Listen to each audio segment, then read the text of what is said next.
Have you ever felt like your love life is just stuck on a loop? Like you're dating the same person over and over, just in a different body? Well, today we are pulling back the curtain on the hidden patterns that are secretly running your relationships. We're talking about the subconscious forces that decide who you're drawn to and why. Let's get into it. This right here, this idea is the key to everything. Just think about it for a second. Your conscious mind, that's the logical part of you, the one that makes pro and con lists about a potential partner. That part is only running the show maybe 5% of the time. The other 95%? Oh, that's your subconscious. That's your programming, your deep-seated habits. And that is where the real story of your love life is being written. You know exactly what I'm talking about, right? You finally end a relationship because of some dynamic you just can't stand, and then, boom. A few months later, you find yourself with someone new dealing with the exact same issue. It is so frustrating. But here's the thing. It's not a coincidence. It's a pattern. And today, we're going to put a name to it. Okay, so to really understand this pattern, we have to look at how our brain is wired. Let's dig into why our past experiences have such an iron grip on who we find attractive today. There's this great analogy called the bear in the woods. Imagine you're walking in the woods and you see a bear. Your brain immediately tags woods with danger. So the next time you go into those woods, you're not going to be relaxed, right? You're on high alert, you're scanning, every rustle in the trees makes you jump. Even if the bear is long gone, your brain is looking for it. Our emotional life works the exact same way. So when we see the bear in our relationships, we call those triggers. Let's say your partner cancels plans. Objectively, it might be a small thing, but if it pokes at a deep childhood wound of feeling abandoned, your reaction isn't really about the canceled plans at all. It's about that bear you saw years and years ago. This is our relationship baggage, plain and simple. So how do we make sense of all this baggage? What kind of bear are we each looking out for? This is where attachment theory comes in, and it gives us an incredibly clear map for understanding our own unique style. Now, here's a fascinating fact. About half the population is what we'd call securely attached. They usually had pretty consistent, loving parents, and they tend to find relationships deeply satisfying.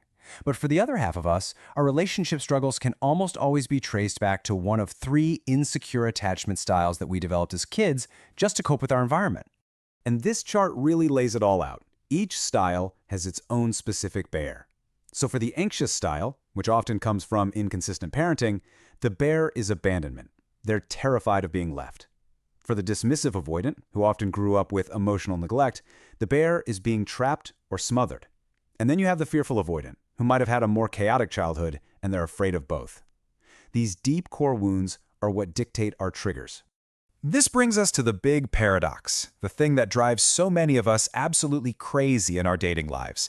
Let's talk about the attraction trap. It makes zero logical sense, doesn't it?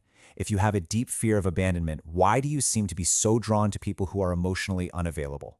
If you're terrified of being trapped, why do you keep attracting partners who are super clingy?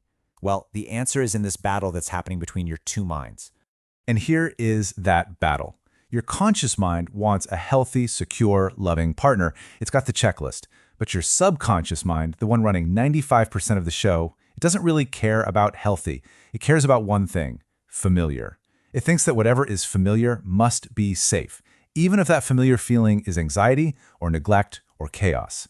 And here it is. This is the key. If you grew up in a home where your needs were often dismissed, you probably learned to dismiss your own needs to get by. That pattern of self-dismissal becomes your subconscious comfort zone. So then, you will be magnetically, powerfully attracted to other people who also dismiss your needs, because on a deep level, that dynamic just feels like home. Okay, I know that can sound a little bleak, but this next part is the most important part of this whole explainer. You are not stuck. This is just programming. And the good news is, programming can be changed. So let's look at a really powerful, evidence-based tool for doing exactly that. Now, this isn't about just repeating affirmations in the mirror. Your subconscious doesn't really speak in language. It speaks in emotion and in imagery. So by finding 10 real memories, you're gathering actual emotional and visual proof for your new belief. Then, by listening to it every day in a relaxed state, like right when you wake up when your brain is super receptive, you're using repetition to build a brand new neural pathway. You are literally rewiring your own brain. And you might be asking, does this actually work? Well, In a massive survey of 60,000 people who did this exercise every single day for 21 days straight, a staggering 99.7% reported that they had successfully rewired that core wound. It's simple, it's practical, and wow, is it effective? So, what this all really boils down to is that this work was never about finding the perfect person or trying to fix the partner you have. The real, lasting transformation, the path to a truly healthy, loving relationship, it starts with the relationship you have with yourself. When you do the work to heal your core wounds, when you learn to meet your own needs first, something incredible happens. Your definition of what feels familiar completely changes. All of a sudden, security, peace, and self-validation become your new comfort zone. And then you will naturally, almost effortlessly, start to become attracted to people who mirror that new healthy familiarity right back to you. So I'll leave you with this final thought. Just imagine your love life for a moment. Not one that's dictated by old fears of a bear in the woods, but one that's guided by a deep, powerful internal sense of safety and worth. What becomes possible then? Thanks for tuning in.